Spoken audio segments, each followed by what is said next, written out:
नमस्कार योग मित्रांनो, नमस्कार मित्रांनो.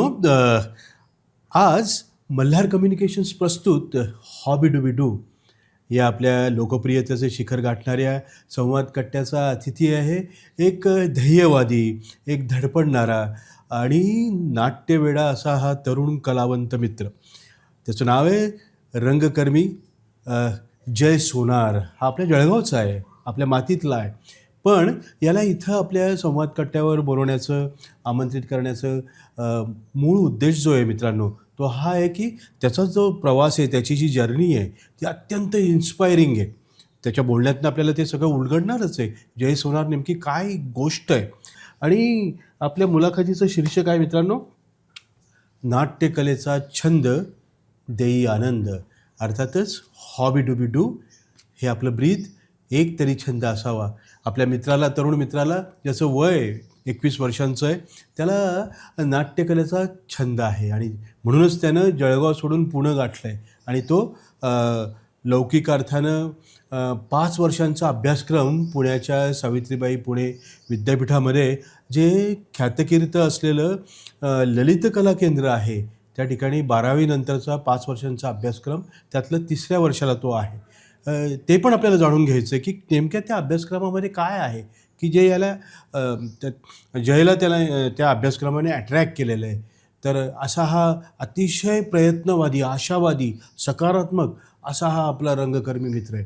तर जय, आमच्या या अख्ख्या मल्हारच्या टीमच्या वतीनं, हॉबी डू बी डूच्या टीमच्या वतीनं तुझं सहर्ष स्वागत मित्रा. माझा आणि आमच्या टीमचा एक नेहमीचा प्रश्न असतो की असे जे काही आमच्या या कट्ट्यावर वेगवेगळे ध्येयवादी, छंदिष्ट लोक येऊन गेलेत की नाही, त्यांच्याकडनं प्रेरणा मिळते आमच्या या हौशी सगळ्या रसिक मित्रांना की जे आपला एपिसोड बघताय. आणि तूही आधी बघतच होतास की नाही.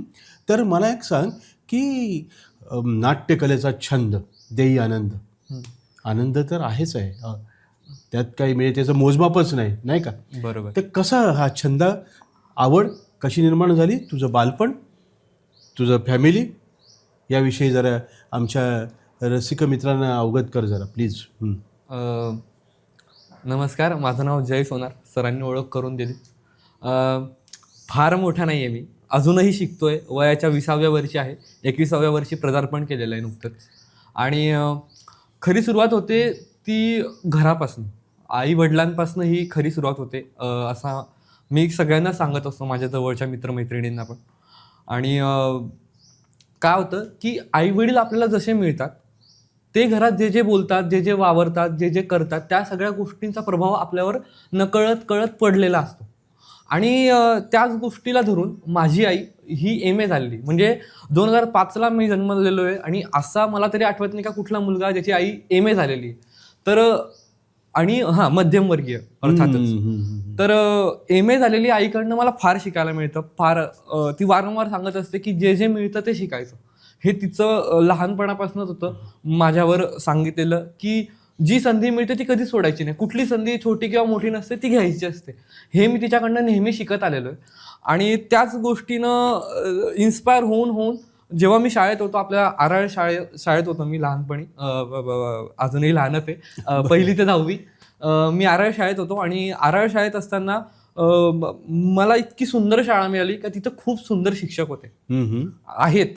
आणि खरंच तिचं जितकं नाव आहे तेवढी ती क्वालिटी देते ती शाळा. आणि त्या शाळेत शिकत असताना बऱ्याचशा वेगवेगळ्या ॲक्टिव्हिटीज होत होते, जसं की चित्रकलाच्या स्पर्धा असो, एलिमेंटरी, इंटरमिजिएट, किंवा त्या 8वीचं स्कॉलरशिप, MTS नावाच्या स्पर्धा असो. ह्या सगळ्या स्पर्धा माझ्या आईनं मला सहभाग घ्यायला लावला आणि त्या मी करत गेलो. त्या करता करता 8वीत प्रांजली रस्से मॅडम होत्या आराळ विद्यालयात. त्यांनी सांगितलं की जय, आपण असं नाटक करतोय आराळ शाळेकडनं, बालनाट्य, राज्य बालनाट्य स्पर्धेत आपण एंट्री टाकतोय, तर तू ऑडिशन देऊन बघ काय होतं काय नाही. तर मग मी देऊन बघितले ऑडिशन. आणि एकदा दिलं, दोनदा दिलं, आणि चाळणी होत होत होत होत माझं सिलेक्शन झालं. ते कसं झालं, आता ते वाचिकवर झालं असेल अर्थातच, म्हणजे तेवढा मला मराठी हा विषय फार आवडायचा. मराठीच्या कविता माझ्या तोंड पाठ होत्या सगळ्या आणि धडे पाठ असायचे, म्हणजे अर्थात की कुठून कसा प्रवास चाललाय. म्हणजे मला हीच गोष्ट वाटते की धडे हा माझा पूर्ण पाठ असायचा का, ह्या प्रसंगानंतर हा प्रसंग, आणि तो धडा हा आत्ता मला कळते का ते नाटकच होतं ना, की तो धडाचा प्रवास म्हणजे हा नाटकाचा प्रवास, त्या कथेचा प्रवास असं मला वाटतं. आणि तिकडनं मग खरी सुरुवात झाली. मग मी पहिल्यांदा आयुष्यात 2018 साली मी आपल्या गंधे हॉलला, आधी राज्यनाट्य स्पर्धा व्हायची, तर मी गंधे हॉलला पहिलं नाटक केलं आयुष्यातलं. हनुमान सुरवसे म्हणून आपल्या नूतन मराठात आहे, जे या खुर्चीवर बसून गेलेले, सगळे मोठे मोठे लोक या खुर्चीवर बसून गेले आणि मी आज बसलोय, याचाही मला आनंद आहे. तर हनुमान सुरवसे सरांचं पहिलं मी नाटक केलं होतं, वासुदेव आलारे नावाचं, आणि तिकडनं सुरुवात झाली. आणि त्या नाटकात जो आमचा प्रमुख अभिनेता होता त्याला रौप्य पदक मिळालं होतं त्या वर्षीचं. त्यानंतर तिकडनं मला नाटक ही गोष्ट नेमकं काय असते हे थोडं थोडं कळायला लागलं होतं. त्याच्या आधी माझ्या आयुष्यात कधी कुठलाच नाटकाचा काही अनुभव आलाच नाही किंवा काही प्रसंग आला नाही का मी त्याशी कधी कनेक्ट होऊ शकू वगैरे वगैरे, असं कधी काही झालं नाही. पण ते माझं पहिलं आलं आयुष्यात. त्याच्यानंतर मी 9वीला गेलो पुढल्या वर्षी, आणि पुढल्या वर्षी शाळेने सांगितलं की आपण परत यावर्षीही आपण एंट्री टाकतोय. आम्ही परत एकदा रंगमंचावर उतरलो, ते म्हणजे विशाल जाधव म्हणून आपल्या जळगावात रंगकर्मी आहेत, विशाल जाधव सरांचं लाल चिखल नावाचं नाटक होतं, त्यात मी दुसऱ्यांदा काम केलं. आणि तिकडनं मग आम्ही नाटकाला सुरुवात केली. आणि हे सगळं चालू असताना आमच्या मॅडम आम्हाला सतत म्हणायच्या, प्रांजली रस्ते मॅडम, की नंबर येऊ अगर ना येऊ, तुम्ही नाटक बघा, नाटक बघा. तर आम्ही शाळा बंक करून, हे खरं सांगतोय की आरळ शाळा बंक करून आम्ही नाटक बघायला नाट्यगृहात बसायचो. बरं. हा, तर कशी असो, ते चांगली असो वाईट असो, फक्त नाटक बघत राहा म्हणे तू. आणि तिकडनं मला खरी नाटक बघण्याची सवय लागली, जी आमच्या मॅडमांनी आम्हाला चांगली लावली आणि जी मी आजही बाळगतो. मी कुठल्याही कोपऱ्यात असो, मला आवडलं हे नाटक, मी ऐकून या नाटकाबद्दल मी तिथं जातो आणि ते नाटक बघतो. पैसे असो नसो, मी ते कसल्याही पद्धतीने बघतोच, ते कुठल्याही पद्धतीने सांगतो ते मी कसं कसं बघतो आणि काय काय करतो. तर ही माझी नाटकाची इकडनं सुरुवात झाली. मग 10वीचं वर्ष होतं, लॉकडाऊन होता, कोरोना होता, आणि 10वी आणि घरच्यांचं असं म्हणणं होतं का बोर्ड आहे तर तू अभ्यास केलाच पाहिजे वगैरे वगैरे. आणि मी अभ्यास करायचोच. म्हणजे मी बोलणारा व्यक्ती, वर्गातला सर्वात जास्त बडबड करणारा व्यक्ती होतो, पण मी पहिल्या बेंचवर बसायचो. म्हणजे मी बॅक बेंचर नव्हतो, पण मी पहिल्या बेंचवर बसून बडबड करायचो. ही माझी आणि माझा एक लहान माझा मित्र होता एक, गणेश म्हणून, आमची दोघांची सवय होती की आम्ही पहिल्या बेंचवर बसून अभ्यासही करायचो. सगळ्या शिक्षकांना आम्ही त्रास दिलेला होता, पण अभ्यास तेवढा करायचो. त्यामुळे कधी असं नापास झालं किंवा काय कधी काही आलं नाही. सगळे विषय चांगला व्यवस्थित पास व्हायचो. 10वी आली, 10वीतही चांगला पास झालो. त्यानंतर 11वीत म्हटलं आता कसं ॲडमिशन घ्यायचं, कुठे घ्यायचं. मग मी आपल्या जळगाव जे नावलौकिक असं महाविद्यालय आहे ते म्हणजे MJ कॉलेज, मूळजी जेठा महाविद्यालय, तिथं मी कॉमर्स करायचं असं ठरवलं. कारण की सायन्स मला 36 चाकडा आहे, म्हणजे मला आजही सायन्स आवडत नाही असं बोलून चालणार नाही, तोही महत्वाचाच विषय, पण मला वैयक्तिक आवडत नाही सायन्स हा विषय. आणि सायन्स नव्हतं घेतलं. आर्ट्स, घरच्यांचं म्हणणं होतं की आर्ट्स नको करू, ते का आम्हाला अजूनही कळलेलं नाही, पण मी कॉमर्स घेतलं होतं. आणि मग कॉमर्सचा प्रवास सुरू झाला आणि मग मी कॉमर्स करत गेलो. त्याचबरोबर मला पुन्हा एकदा नाटकाची संधी कुठून तरी, म्हणजे आतापर्यंत सगळं नाटक सुटलं होतं, 1 वर्ष काहीच केलेलं नव्हतं, त्यामुळे सगळं नाटक सुटलं होतं. आणि मला पुन्हा संधी आली, ती म्हणजे नूतन मराठाकडनं नाटक करण्याची. हनुमान सुरवसे सरांनी बोलवलं होतं की असं असं आम्ही नाटक करतोय राज्यनाट्यला. आणि मी आतापर्यंत केलं होतं सगळे बालनाट्य होते, 45 मिनिटांची नाटकं होती, पण आत्ता करतो ते राज्यनाट्य होतं. सलग 2 तास रंगभूमीचा हा प्रवास असतो. त्यात तू काम करशील का म्हणून मला संधी आली. मग मी काही न झिजकता मी तिकडे गेलो आणि म्हटलं हो मला आवडेल, जे आधी करत होते का नाही. आणि मग तिकडनं माझा खरा प्रवास हा 2021 ते 22 मध्ये सुरू झाला. आणि मी तेव्हापासून कंटिन्यू थिएटर करतोय. मग मला सर्वात पहिले कधी कोणी देत नसतं डायरेक्ट स्टेजवर काम, आणि त्याचनुसार मी आधी बॅकस्टेज केलं आणि बॅकस्टेज करत मी राज्यनाट्य केलं. राज्यनाट्यानंतर मी हनुमान सरांसोबतच मी बरेचसे एकांकिका केल्या, बऱ्याचशा स्पर्धा, म्हणजे ते मिरजमध्ये मदन भाऊ करंडक असो, त्यानंतर ते आपल्या नंदुरबारमध्ये जिभाऊ करंडक असो. आणि हे सगळं सुरू असताना सर्वात मोठी आपल्या महाराष्ट्राची स्पर्धा ती म्हणजे सवाई करंडक, जी मुंबईला असते 26 जानेवारी. तर त्या स्पर्धेत मला सरांच्या मार्फत जाता आलं आणि तो माझ्यासाठी खूप मोठा क्षण होता की आत्तापर्यंत आपण जे जे करत होतो त्यातला हा सर्वात मोठा क्षण. म्हणजे मी त्या लेव्हलपर्यंत पोहोचलो होतो आणि तिथे पण आम्ही नाटक केलं. तिथून परत आलो आणि हे सगळं सुरू असताना मी एक थिएटरचं वर्कशॉप केलं होतं, चिल्ड्रन्स वर्कशॉप, जे आपल्या जळगावात होणाजी चव्हाण म्हणून रंगकर्मी आहेत, ते दरवर्षी जननायक थिएटरच्या मार्फत बालनाट्य शिबिर घेत असतात. आणि मी तिथं वर्कशॉप केलं होतं, जे सर्वोत्तम वर्कशॉप होतं, ज्यातनं मला भरपूर शिकायला मिळालं. आपले अमोल सर होते, हनुमान सर होते, राजगुंगे सर होते, अशा बऱ्याचशा लोकांकडनं शिकता आला तेव्हा. त्यानंतर ते वर्कशॉप घेतलं, नंतर मी पुन्हा स्पर्धा केल्या, नाटकं केली, ही स्पर्धा ती स्पर्धा. आणि मग एकदा असं झालं की हनुमान सरांचा कॉल आला की आपल्याला नंदुरबारला शिबिर घ्यायला जायचंय, तर तू येशील का? आणि मग तो एक अजून एक टर्निंग पॉईंट होता का मी नंदुरबारला गेलो होतो. 30 विद्यार्थ्यांना घेऊन आम्हाला शिबिर 8 दिवसाचं करायचं होतं, 10 दिवसाचं, आणि 11व्या दिवशी परफॉर्मन्स करायचा होता. तर तेव्हा एक मोठी ऑपॉर्च्युनिटी होती की मी सरांसोबत काम केलं पूर्ण सलग 10 दिवस त्या मुलांसोबत, की मुलांना नेमकं कसं ट्रीट करतात थिएटरमध्ये हे मी तेव्हा तिकडनं शिकलो. आणि त्या 30ही मुलांकडनं काही ना काही शिकायला मिळत होतं की कुठल्या वेळेस कसं वागायचं, कुठल्या वेळेस काय काय करायच्या गोष्टी. म्हणजे आपल्याला कळत नसतात की लहान मुलं कुठल्या वेळी कसं वागेल, पण हे तेव्हा कळलं की नाही, आपण असं काहीतरी बोलल्यावर ते असं काहीतरी वागतात. सो तो जो ऍक्शन रिॲक्शनचा खेळ आहे तो लहान मुलांबरोबरचा, हा मला तिकडे कळला नंदुरबारला. आणि मग त्यानंतर मग 12वी केली मी, बोर्ड होतं आणि ती केली. त्यानंतर मग मी ठरवलं की यार आत्ता आहे ना काय होतंय की मला नाटकाशिवाय दुसरं काही जमत नाही, आणि म्हणून नाट्यकलेचा छंद हा मला तेव्हा लागला. आणि मग नाट्यकलेचा जर कधी आपल्याला छंद आहे ना, तर मग यातच आपण करिअर का नाही करावं, असा प्रश्न मला पडला, जो प्रत्येकालाच पडत असेल. तर मग या छंदाला आपण व्यवसाय म्हणून कसं आपण बघू शकतो पुढे, या दृष्टीनं विचार करता मी शोध घ्यायला सुरुवात केली की कुठं कुठं चांगलं नाटक शिकवलं होतं. म्हणजे सगळीकडे शिकवतात, फक्त कुठेतरी कमी जास्त प्रमाण असतं. तर मी जेव्हा शोध घ्यायला सुरुवात केली तेव्हा आपल्या जळगावात MJ कॉलेज होतं, अन्य सगळेच थिएटर ग्रुप्स होते. मी असा विचार केला की ठीक आहे, हे सगळंच करतायत, आपल्या इथं राहून आपण थोडं अजून मोठा विचार केला पाहिजे. कारण की माझ्या मम्मीनं मला आधीच सांगितलं होतं की मोठे विचार करायचे आयुष्यात. म्हणजे मी आत्ताही विचार करतो का मी कुठेतरी अमेरिकेत बसलोय आणि असाच काहीतरी इंटरव्ह्यू देतोय. मी मोठे विचार सतत करत असतो. आणि तेव्हा मी असा विचार केला होता की आपण बाहेर कुठेतरी शिकावं. आणि मग मी NSDचा अभ्यास केला. तर NSDला पण नाटक शिकवतात, पण तिथं मोठ्या लेवलवर, म्हणजे ग्रॅज्युएशन लागतं आणि ग्रॅज्युएशन पास झाल्यावर आपण तिकडे ॲडमिशन घेऊ शकतो. त्याचबरोबर मुंबईला ड्रामा स्कूल आहे, तिथंही ग्रॅज्युएशन कंपल्सरी आहे. ग्रॅज्युएशन शिवाय तुम्ही तिकडं ॲडमिशन नाही घेऊ शकत. नंतर भारतेंदू नाट्य अकादमी आहे लखनौमध्ये, तिकडंही ग्रॅज्युएशन लागतं. तर सगळ्यांचा अभ्यास करता सगळीकडे ग्रॅज्युएशन लागते. पण मी झालेलो होतो 12वी, आणि 12वी नंतर आपल्याला कुठे जर कधी घ्यायचंय तर मग अभ्यास करता करता मला पुण्याचं, ज्याला आपण विद्येचं माहेरघर म्हणतो, अशा सावित्रीबाई फुले पुणे विद्यापीठातल्या ललित कला केंद्र इथं 12वी नंतर नुकताच इंटिग्रेटेड कोर्स सुरू झाला होता. म्हणजे NEP नुसार, न्यू एज्युकेशन पॉलिसीनुसार इंटिग्रेटेड कोर्स सुरू झाला होता की 12वी नंतर तुम्ही सलग 5 वर्षांचा कोर्स करा, ज्यात तुमची BA आणि MA असा एकात्मिक कोर्स हा तुमचा कम्प्लीट होईल.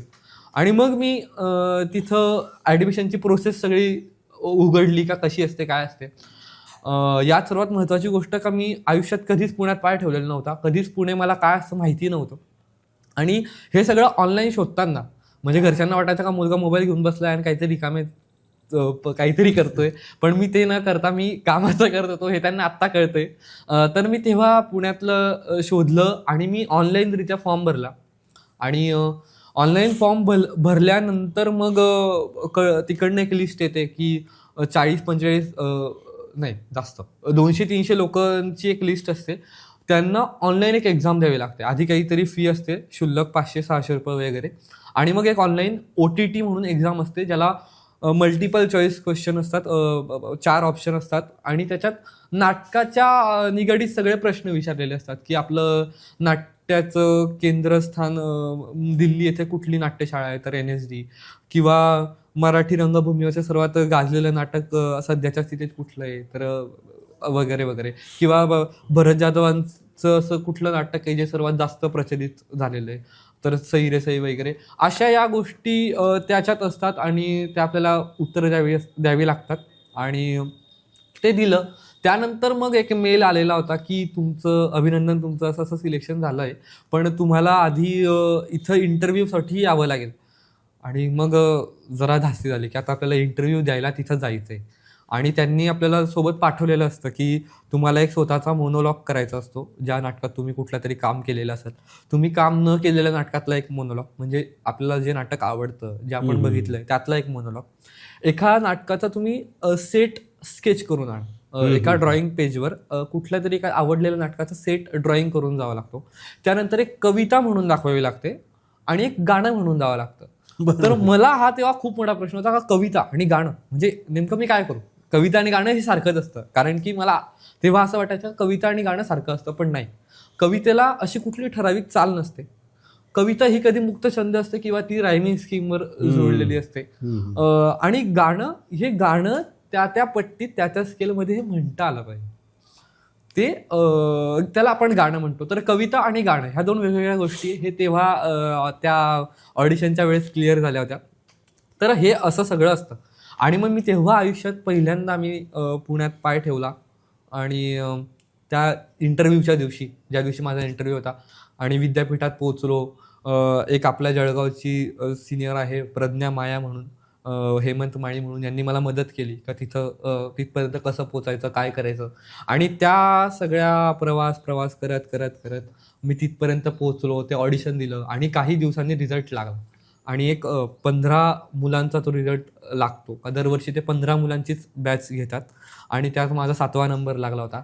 आणि मला प्रचंड आनंद झाला होता. माझ्या घरच्यांना माझ्यापेक्षा जास्त आनंद झाला होता की इतक्या मोठ्या ठिकाणी जाऊन एवढ्या मोठ्या नावलौकिक विद्यापीठात तुझा नंबर लागला, जिथं खूप कठीण असतं नंबर लागणं. तर तो खूप मोठा आनंद होता. आपल्या जळगावात मी एकटाच होता आणि आपल्या खानदेशात अंमळनेरमधली एक भूमिका नावाची मुलगी होती. ती आणि मी, आम्ही दोघं एकाच बॅचमध्ये आहोत. आणि ती एक मोठी गोष्ट होती की आपल्या खानदेशातनं आम्ही दोघंच जण आहोत. जळगावातनं मी एकटाच होतो त्या बॅचला. प्रचंड आनंद झालेला. बाकी सगळी सोलापूर, सांगली, वाशिम इकडनं तिकडनं आलेली सगळी मुलं आणि त्यात मी. आणि मग तिकडनं मी शिकत आता मी 3rd इयरला आहे. असं आहे. Very good, very good. खरं म्हणजे तू इतकं छान सांगत होतास ना. नॉर्मली मी मधून हस्तक्षेप करतो आणि प्रश्न विचारत असतो, पण तुझा हा जो प्रवास आहे आणि तू म्हणलास की तू बडबडे आहेस वगैरे वगैरे, पण तू उपयुक्त माहिती दिलेली आहेस आपल्या सगळ्या मित्रांना. तर आता 3ऱ्या वर्षी तू म्हणजे 3ऱ्या वर्षात तू आहेस, बरोबर आहे. आणि आपल्या ह्या मातीतलेच आपल्या जवळचे मूळचे आसोल्याचे असलेले डॉक्टर भोळे सर तिकडे, म्हणजे प्रवीण भोळे, जे त्या तुमच्या डिपार्टमेंटचं सारथ्य करतात, नेतृत्व करतात, HOD आहेत. ते काय सांगशील त्यांच्याबद्दल?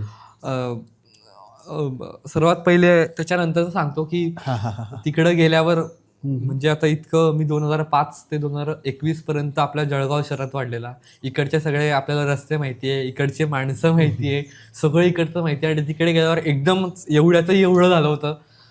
म्हणजे मी सांगतो का माझं जेवढा एरिया आहे तेवढं फक्त विद्यापीठाचा कॅम्पस आहे. 450 एकरमध्ये तिकडे अख्खं गाव बसलेलं आहे. म्हणजे तिकडे साधारण आपले 75 डिपार्टमेंट आहे. Department of commerce, department of science, त्याच्यामध्ये पण फिजिक्स, केमिस्ट्री, असे सगळे वेगवेगळे डिपार्टमेंट आहे. हे सगळं बघायलाच मला 1 वर्ष चालला गेला.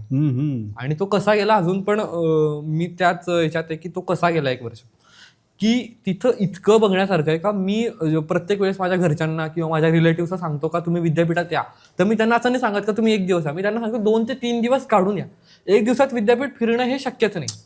आणि तर विद्यापीठाचं हे झालं. आणि विद्यापीठातलं ललित कला केंद्र याचं खूप बाहेर प्रचंड आपल्या मराठी इंडस्ट्रीत, हिंदी इंडस्ट्रीत खूप नाव.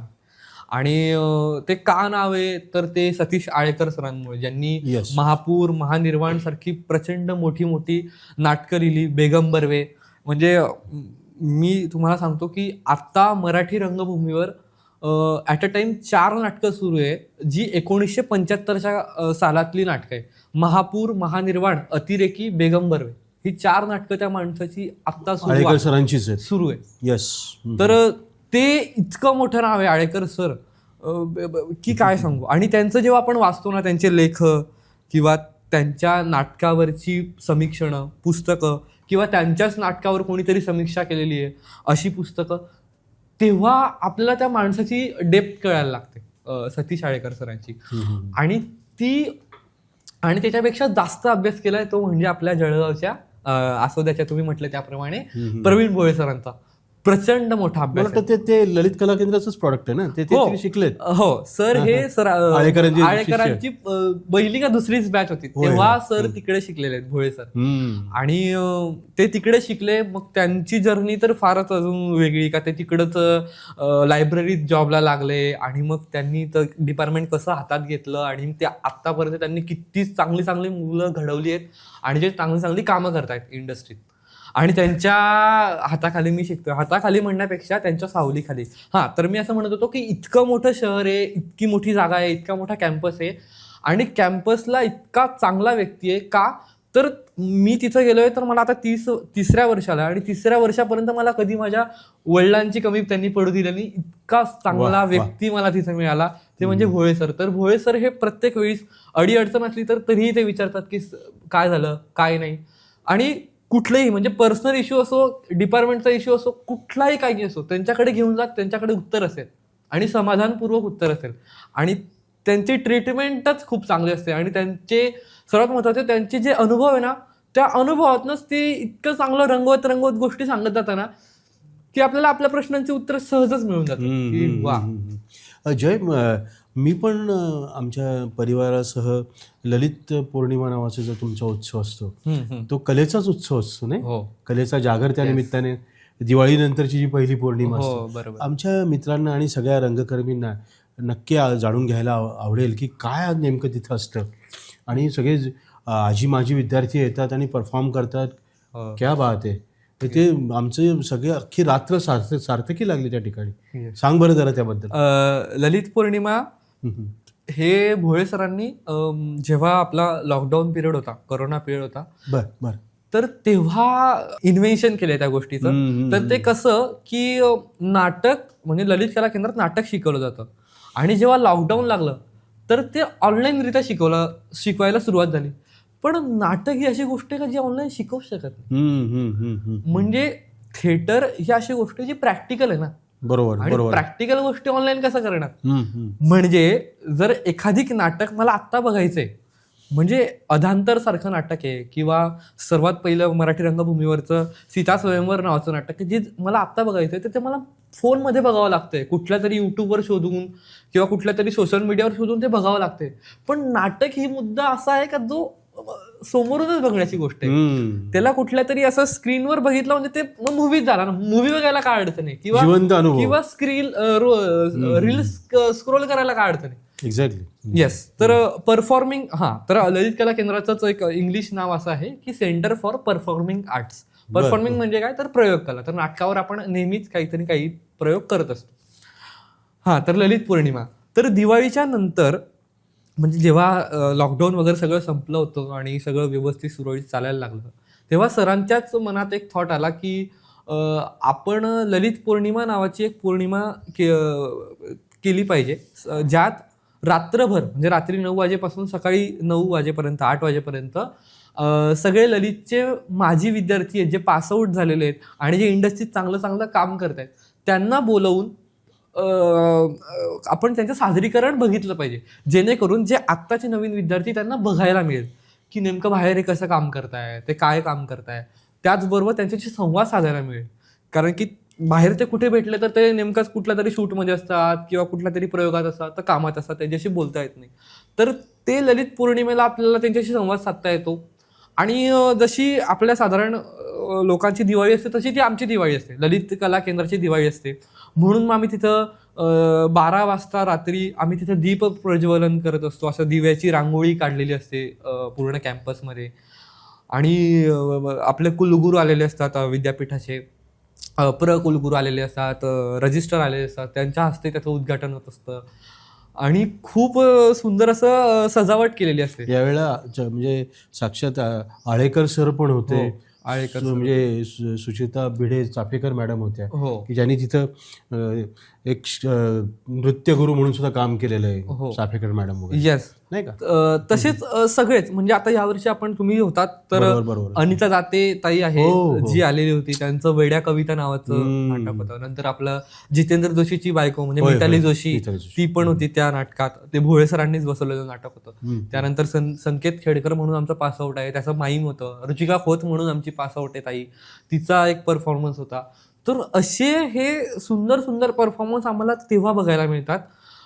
अदरवाईज आम्हाला भेटतातच, पण हे ललितचं म्हणजे हे आपलं प्रोडक्शन, हे आपली माणसं, हे ते एक एक असं आतून भारी वाटतं की सगळे असे सजून धजून आलेले असतात. म्हणजे जे भोळे सर असं रोज ड्युटीवर म्हणजे ते कामावर येताना इन केलेला शर्ट घालून येतात आणि ते त्या दिवशी मस्त कुर्ता पैजामा मोजडी वगैरे असं घालून आलेले असतात. तर फार मस्त वाटतं. सर असतात, त्यांची वाईफ असते रुपालीताई, आणि सगळेच आमची शिकवणारी मंडळी असते. त्यानंतर आम्ही सगळे सजलेले असतो, मुली साड्या घातलेल्या असतात. आणि हा एक फक्त थिएटरचा महोत्सव नसून हा डान्स, ड्रामा, म्युझिक म्हणजे नृत्याचे भरतनाट्यम आणि कथ्थक आमच्याकडचे पासआउट झालेले बरेच विद्यार्थिनी बाहेर काम करतायत. तर त्यांचाही काही ना काही सहभाग असतो. नृत्य, नाट्य, संगीताचा एकत्रित आविष्कार असतो. हा एकत्रित सगळा कार्यक्रम असतो, बांधलेला असतो. तर ते आमच्यासाठी खूप मोठा दिवस असतो तो एक ललित कला केंद्रासाठी. आणि सर हे आम्हाला प्रत्येक वेळेस म्हणतात की हा बाहेरचा कार्यक्रम नसून हा आपला कार्यक्रम आहे, तुम्ही एन्जॉय करा, हा तुमचा कार्यक्रम आहे. आणि असं ते 2021 मध्ये सुरू केलं होतं. तेव्हा किती प्रेक्षक आलेले मला माहीत नाही, पण आत्ता आम्ही जो झाला यंदा आत्ता 8 नोव्हेंबरला, तेव्हा जवळजवळ 800 प्रेक्षक हे पुण्यातले आलेले होते. आणि असे कितीतरी प्रेक्षक होते का ज्यांना बसायला जागा नव्हती, त्यामुळे आम्ही त्यांना बाहेरच्या बाहेर पाठवून दिलं. मी PR आणि ऑडियन्स बघत होतो यावेळेस, तर मला सगळ्या गोष्टी माहिती आहे की म्हणजे मला त्या दिवसात, ज्या दिवशी पौर्णिमा होती, रात्री 8 वाजता मला 12 वाजेपर्यंत कॉल्स येत होते की आम्ही येऊ शकतो का, आम्ही येऊ शकतो का. आम्ही म्हटलं नाही, आता सगळं भरलेलं आहे, आता जागा नाहीच आहे शिल्लक. बरं. तर हा असा नक्कीच. छान. म्हणजे ही संकल्पनाच भारी आहे, नाही? हो. वा. आणि नाट्य हे तंत्र आहे, ते शास्त्र पण आहे. आणि नाट्यशास्त्राचं तू विद्यार्थी आहेस, मुळात ती आवड तुला होती, छंद होता, त्यामुळे तुला जळगाव ते पुणे हा सगळं पुणे गाठता आलं. आणि मला खात्री आहे की नक्कीच आपल्या जळगावचं नाव तू या क्षेत्रामध्ये रोशन करशील. तुला कुठलंच वावगं नाही, म्हणजे तू फक्त अभिनय स्टेज करायला मिळते, रंगमंचावर वावरायला मिळेल, नाव नेम फेम होईल म्हणून फक्त ॲक्टिंग करायची, असं काही तू अट्टास तुझा नसतो. तुला जे मिळेल ते काम. आणि मी पाहिलेलं आहे तुझा सगळा प्रवास, आणि अतिशय परिश्रमानं तू बॅकस्टेज सुद्धा करतो, तितक्याच आवडीनं करतो, नाही का? मला काय चाललंय तुझं सध्या बॅकस्टेजच सांगतो की याची सुरुवात कशी झाली की मला नाटकं पाहायला आवडायची. मी जे आधी बोललो की मला नाटकं पाहायला प्रचंड आवडतात. आणि मग नाटकं पाहायचं कसं, म्हणजे आता इथे आपल्या जळगावच्या नाट्यगृहात बघायला काय सोपं होतं की आपलं कोणी ओळखीचं भेटतं, त्याच्या मार्फत जायचो. पण पुण्याला 1 नाही, 2 नाही, 3 नाही, 4 नाही, 10 नाट्यगृह आहे. आणि 10 नाट्यगृहात रोज काही ना काही वेगवेगळी नाटकं चांगली चांगली सुंदर सुंदर चालू असतात.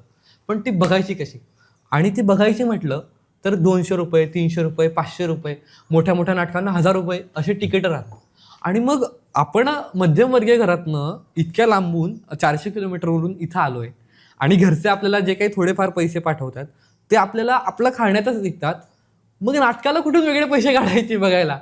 तर मी काय करायचो की मी आधी माहिती काढायचो का हे नाटक आहे, हे नाटक कोण प्रोड्यूस करतंय, या नाटकाचे दिग्दर्शक कोण आहे, या नाटकात लाईट्स कोण करतंय, हे कोण करतंय, याचा अभ्यास केला ना की मग मी त्यांच्याशी संपर्क साधायचो. सर, दादा, मी तुम्हाला ही मदत करतो, मी तुमचं हे काम करतो, मला फक्त तेवढं नाटक बघू दे. असं करत करत मी नाटक तेव्हापासून मला आत्ता अशा सिच्युएशनला मी का मला पुण्यातल्या कुठल्याही नाट्यगृहात जा, मी नाटक फ्रीमध्ये बघू शकतो.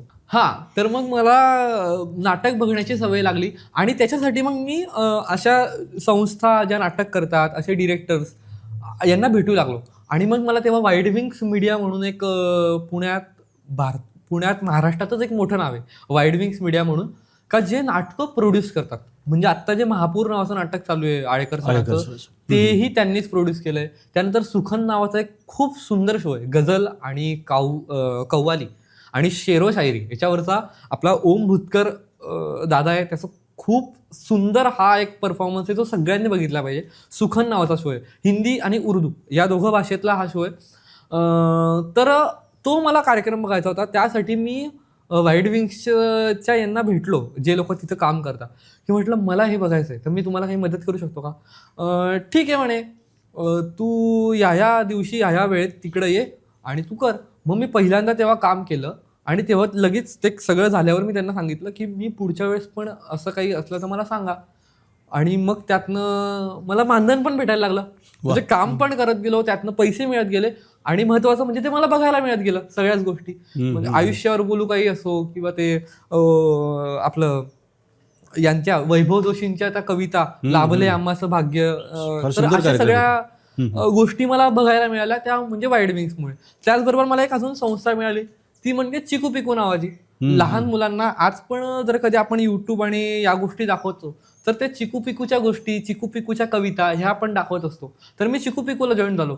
तर त्यांचे बुक स्टॉल्स असतात, ते प्रत्येक महिन्याला मासिक काढत असतात, तर त्या बुक स्टॉलवर थांबण्याचं काम करत गेलो. त्यानंतर आत्ताच मी जे काय करतोय तर ते होय महाराजा नावाचं एक नाटक आहे, लहान मुलांसाठी लोककला, की लहान मुलांना कशा कळतील. तर त्यांनी आता दिवाळी अंक काढला होता लेटेस्ट लोककला नावाचा, त्याच्यावरचं आम्ही एक नाटक करतोय होय महाराजा म्हणून. तर हे मला चिकू पिकून दिलं. तर अशा बऱ्याचशा गोष्टी आहे की आता मला जसा हा छंद आहे नाट्य कलेचा, नाटक बघण्याचा, तर या छंदाला मी कसं प्रोग्रेस करू शकतो, त्यासाठी मी कशा लोकांना भेटलो, तर हे माझ्यासाठी महत्त्वाचं आहे. का आपण सगळेच, तुम्ही बघणारे, आपल्याला ज्या गोष्टी पाहिजे, ज्या गोष्टी आपल्याला आवडते त्या गोष्टीच्या मागे आपण धावलं पाहिजे. त्या गोष्टीसाठी आपल्याला काय काय करता येईल त्या सगळ्या गोष्टी आपण करता आल्या पाहिजे आपल्याला. इंटरेस्टिंग. आणि हे सगळं इन्स्पायरिंग आहे मित्रा. म्हणजे एक धडपडणारा आपला मित्र केवळ या नाट्यकलेच्या याच्यामुळे, छंदामुळे त्याला आतून आवाज काय दिला जातो, आंतरिक इच्छा त्याची निर्माण काय होते आणि तो थेट पुणं काय गाठतो. तर तुम्हालासुद्धा असंच काही करण्याची जिद्द आणि इच्छा असेल ना, तर नक्की आपल्या मित्राला तुम्ही अधूनमधून भेटत चला, त्याचं मार्गदर्शन घेत चला. लोककला सुद्धा तुला खुणावतात, म्हणजे तू थिएटरचाच एक पार्ट किंवा परफॉर्मिंग आर्ट्स म्हणून त्याच्याकडे बघतो. तर लोककलेच्या बाबतीमध्ये काय सांगशील आणि काय केलंयस तू ते? लोककलेच्या बाबतीत आम्हाला ना दुसऱ्या वर्षी ललित कला केंद्रात अभ्यासक्रमाचा भाग असतो की लोककला तुम्ही प्रेझेंट करायची, कुठलीही लोककला असो. तर तो अभ्यास करताना तेव्हा तर आम्ही प्रेझेंट केलं होतं ते म्हणजे गोव्यातली गवळण कला नावाची एक लोककला असते. माझा एक मित्र आहे जय, माझ्या वर्गातला, जो गोव्याचा आहे माझ्या वर्गात. तर त्याने ती आम्हाला सांगितली. म्हणजे आम्ही वर्गातले जेवढे होते, म्हणजे हा आमचा एक रमण सोलापूरचा, तो जय गोव्याचा, तो आपल्या वाशिमचा, मी जळगावचा, आम्ही सगळ्यांनी आमच्या लोककला सांगितल्या की याच्याकडच्याने 2 सांगितल्या, त्याच्याकडच्या त्याने 2, याच्याकडच्या माझ्याकडच्या 2 सांगितल्या. आपल्या जळगावची अर्थात भवानी नावाची मी तिकडं मांडली आपली लोककला. त्याचबरोबर आपण ते ढोंग्या पाणी ते पावसाळ्यात जेव्हा पाणी पडत नाही तेव्हा त्या स्त्रिया रस्त्यानं चालतात आणि ते अंगावर पाणी टाकायला होतं. तर त्या लोककला ह्या सगळ्या आम्ही एकत्र मांडल्या आणि मग तेव्हा आम्हाला लोककला इकडच्या कळत गेला. तर लोककला ह्या त्या माणसावरनं, त्या जागेवरनं, त्या ऋतूवर ह्या ठरत गेलेल्या. मग लोककलेचा अभ्यास करताना आम्ही सणांचा अभ्यास केला की होळीच्या वेळेस दुसऱ्या दिवशी रंगपंचमी असते, पाणी का टाकता एकमेकांच्या अंगावर, तर आपसूक तेव्हा उन्हाळा लागलेला असतो, तर उन्हाची झळ नको लागायला पाहिजे म्हणून पाणी टाकतात अंगावर. तर ह्या सगळ्या सणांचा आपसूक लोककलेचा आणि सणांचा ह्या ऋतूंवर डिपेंडन्सी आहे, ऋतूवर, काळावर हे सगळं चाललेलं आहे. तर मला लोककला प्रचंड आवडते आणि लोककला आवडते त्यामुळे मी आत्ता जो एक कार्यक्रम करतोय होय महाराजा म्हणून, त्याचबरोबर महाराष्ट्रात खूप गाजलेला एक कार्यक्रम आहे, तो म्हणजे फोक लोक नावाचा. FC कॉलेजच्या काही तरुणांनी मिळून जमवलेला त्यांचा तो थाट आहे, माय मराठीचं गुणगान असा एक शो आहे फोक लोक नावाचा.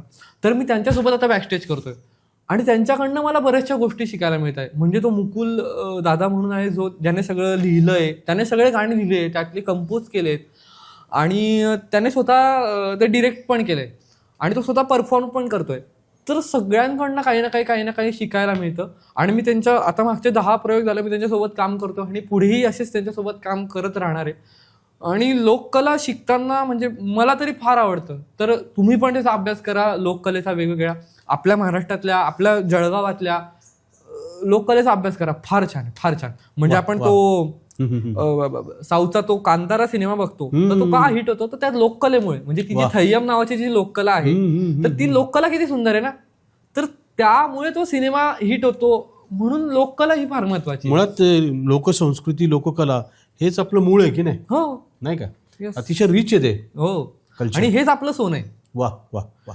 बरं, मग आपल्या खरं तर गप्पा संपूच नाही असं मनापासून वाटतंय, पण कुठेतरी वेळेची मर्यादा सुद्धा आपल्याला आहे. जाता जाता मला एकच सांग की एका उत्तम अभिनेत्याकडे, रंगकर्मीकडे असं कुठलं एकतर समर्पण असतं, परिश्रम घेण्याची तयारी असते जशी तुझ्यामध्ये आहे, आणि ते आम्ही अनुभवलेलं आहे, पण याच्यासोबत अजून कुठले कुठले गुण असले पाहिजे तंत्र म्हणून सुद्धा? गुण असलं पाहिजे. हा, कलाकार. तर कलाकाराला सुरुवात पहिले ना लाज सोडून द्यावी लागते. लाजायचं नाही कुठल्या गोष्टी. म्हणजे पुण्याला जाणं हे सोपं नाही. जळगावातल्या एका मुलाला 20व्या वर्षी पुण्याला जाणं सोपं नाही. 20व्या म्हणतो 18व्या वर्षी पुण्याला जाणं सोपं नाहीये. तिथं कोणीही नसताना, म्हणजे काका मावशी मामा वगैरे वगैरे कोणीही नसताना, तेव्हा माझ्याकडे पैसेच नव्हते. मी घरच्यांना जेव्हा सांगितलं का माझं असं असं ठिकाणी सिलेक्शन झालंय, तर घरचे पण म्हणाले की बाळा आम्ही आत्ताच घर बांधलं. त्यांनी खूप मोठं आमच्यासाठी घर बांधलं, माझ्या भावासाठी आणि माझ्यासाठी. तर तेव्हा त्यांच्याकडे पैसेच नव्हते. ते म्हटले का तू कसं करशील, 50,000 रुपये फी आहे, वरतून हॉस्टेल वेगळं, मेस वेगळी, ह्या सगळ्या गोष्टी कशा करतील. तर मग मी हा विचार घेऊन गेलो होणाजी चव्हाण सरांकडे, जननायकच्या. तर त्यांनी सांगितलं का तू आतापर्यंत ज्यांच्याकडे काम केलंय, हा, आणि ही खूप महत्त्वाची गोष्ट आहे का मी जळगावात असताना सगळ्या ग्रुप्समध्ये काम केलंय. असा एक पण ग्रुप नाही जिथं मी सोडलेलं आहे. एक 2-4च असतील, पण बाकी ऑलमोस्ट सगळ्यांकडे मी काम केलेलं आहे. तर तू ज्यांच्यासोबत काम केलंय त्यांच्याकडनं प्रत्येक वर्षाला फक्त 1,000 रुपये घ्यायचे. 40 माणसं तुला भेटतील, 40,000 रुपये तुला वर्षाला भेटतील. तसं करत तू जा म्हणे. म्हटलं ठीक आहे, चला प्रयत्न करूया. मग मी तेव्हा लिस्ट काढली, प्रत्येकाला कॉल करत गेलो, आणि त्या मार्गाने चालताना मला एवढे 40 नाही भेटले, पण निदान 20 तर भेटले. त्या 20,000चा मला फायदा झाला. तेव्हा मी पहिल्या वर्षाला 20,000 रुपये घेतले या याच्यानं की मी प्रत्येक वर्षाला घेईल 5 वर्षाला. तर ते 20,000 घेऊन मी तिकडे गेलो, ॲडमिशन केलं वगैरे वगैरे वगैरे. आणि आत्ता अशी परिस्थिती का मी पहिल्या वर्षाला घेतले, दुसऱ्या तिसऱ्या वर्षाला, म्हणजे आजतागायत मी कोणाकडनंच पैसे घेतलेले नाही. पण तेव्हा ज्यांनी मला पैसे दिले त्या सगळ्यांचे खूप आभार आहे, का त्यांच्यामुळे मी आत्ता इथपर्यंत आहे. तर माझा खरं तिकडनं म्हणजे ही लाज आपल्याला सोडावी लागते कलाकार होण्यासाठी. आणि मग मी ते सोडलं, मग इथं आलो, आणि इथं पण मी प्रत्येकाकडे जे काम मिळेल ते, म्हणजे ऑडियन्स मॅनेजमेंटचं काम असो किंवा लाईट्सचं काम असतो. मी आता माझे 3-4 नाटकं सुरू आहे का मी लाईट्स करतो नाटकाचे, आणि म्युझिक सुद्धा करतो, सेट सुद्धा करतो. सेट, हां, आणि हे सगळं का करतो, तर हे मला सगळं ललित कला केंद्रात दिलं. का ललित कला केंद्रात तुम्हाला फक्त ऍक्टिंग नाही शिकवत, तर तुम्हाला बॅकस्टेज कसं करायचं हे सुद्धा शिकवतात. आणि हेच आपल्याला तेव्हा वाटतं की यार आपण इथं ऍक्टिंग करायला आलो आणि हे काय, पण नाही, ह्या गोष्टी नंतर नंतर कळायला लागतात की त्या किती महत्वाच्या आहेत त्या गोष्टी. आणि आज अशी कंडिशन आहे माझी का मी स्वतः कमवतोय पुण्यात, एवढ्या मोठ्या शहरात, एवढ्या मोठ्या मोठ्या संस्थांमध्ये मी काम करतोय, मी तिथं शिकतोय, माझं मी करतोय. घरच्यांकडनं पाहिजे तेवढे मी थोडे मागतो.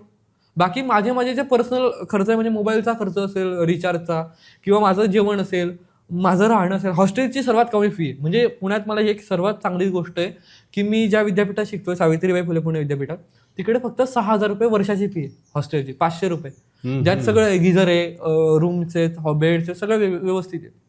हां, तर लाज सोडली पाहिजे हेच मला वाटतं. आणि सर्वात महत्वाचं म्हणजे वेळ पाळली पाहिजे. वेळ पाळणं वक्तशीरपणा खूप, वक्तशीरपणा, कोणाशी किती आणि केवढं बोलावं हे पण आपल्याला कळलं पाहिजे. म्हणजे मी ज्या वाईड विंग्समध्ये काम करतो त्यात जो मॅनेजर आहे कुशल खोत, तो कुठल्या साधारण व्यक्तीशी बोलत नाही, आणि बोलला ना तर ते एकदम कामापुरता, जेवढं 2 वाक्य तर 2 वाक्यच बोलतो, पण सगळ्या मोठ्या व्यक्तीशी बोलतो. आणि असं मला कधीच तो असं दिसत नाही का तो फालतू काहीतरी बोलतो. इतकं महत्त्वाचं त्याचं काही ना काही सतत कॉल्स चाललेले असतात, सतत काही ना काही मीटिंग्स चाललेले असतात. तर बोलणं हे फार महत्वाचं आहे आणि किती वेळ बोलावं. म्हणजे आज मला इथं आपल्या कॅमेऱ्याच्या मागे 2 व्यक्ती आहे, तर त्या 2 व्यक्तींशी मी बोलतो, तर किती मला जेवढं पाहिजे तेवढं, पण ते बोलणं महत्वाचं आहे. नाहीतर मी आलो आणि मी इथं बसलो, माझं बोललो आणि हे नाही. तर प्रत्येक व्यक्तीशी संवाद साधणं हे तेवढंच महत्वाचं आहे, कारण की कुठला व्यक्ती कुठे कसा कामात पडेल हे काही सांगता येत. राईट. म्हणजे छोट्यातला छोटा व्यक्ती आपल्याला कधी कुठलं मोठं काम देऊन देईल काही सांगता येत नाही. म्हणून बोलणं प्रत्येकाशी फार महत्वाचं आहे. त्याचबरोबर दुसरी गोष्ट म्हणजे कुठल्याच गोष्टीला छोटं घ्यायचं नाही, कॅज्युअल घ्यायचं नाही की ही गोष्ट छोटी आहे, इथं का जावं, हे का करावं, नाही. तर प्रत्येक गोष्ट ही फार मोठी आहे. म्हणजे मोठ्या गोष्टी जितक्या महत्वाच्या तेवढीच ही पण गोष्ट महत्वाची. या आपण मेंटॅलिटीने गेलो तर हे सगळं साध्य होतं पुढचं. फार उत्तम. खरं तर तुझ्या सांगण्यातनं संदेश पण मिळालेला आहे आपल्या मित्रांना. तर मित्रा, तुझ्या ह्या सगळ्या ह्या धडपडणाऱ्या वृत्तीला आणि समर्पित भावनेला सॅल्यूट आहे. तुला आमच्या सगळ्या मल्हारच्या टीमच्या वतीनं पुढच्या उज्ज्वल वाटचालीसाठी, भविष्यासाठी मनापासून शुभेच्छा आणि सदिच्छा आहे. आम्हाला भोळे सर एक नेहमी सांगतात की तुम्ही, आता मला 3ऱ्या वर्षाला लिखाणाची एक्झाम होती, का नाट्य लिखाण करावं. तर नाट्य लेखन का करावं, तर तुम्हाला जर कधी भविष्यात ऍक्टर व्हायचंय, जर तुम्ही विचार करताय का मला ऍक्टर व्हायचं, मी का लिहावं, तो लेखक त्याचं लिहित बसेल.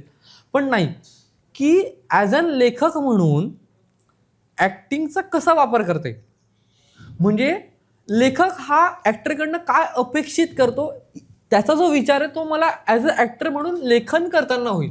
तर ह्या प्रत्येकात काही ना काही छोटं महत्वाचं आहे. 245 लोक माझ्या आधी येऊन बसून गेलेत आणि इतकं चांगलं बोलून गेले, त्यात मी तर कोणीच नाही, म्हणजे इतकं सुंदर बोलून गेले, हे सगळं खूप महत्वाचं आहे. तर हे ऐकलं पाहिजे. हा पण एक त्यात ऍड करा की म्हणजे माझा सगळाच अभ्यास आहे, म्हणजे इथं आल्यापासून यांच्याशी बोलणं हा माझा अभ्यास आहे.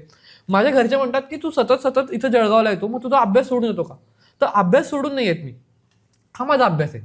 की मी येथे येतो तर मला रेल्वेमध्ये प्रवास करताना 10 व्यक्ती भेटतात, तर 10 व्यक्तींशी 10 गोष्टी वेगवेगळ्या शिकायला भेटतात, त्यांच्याशी बोलायला, निरीक्षण भेटतात.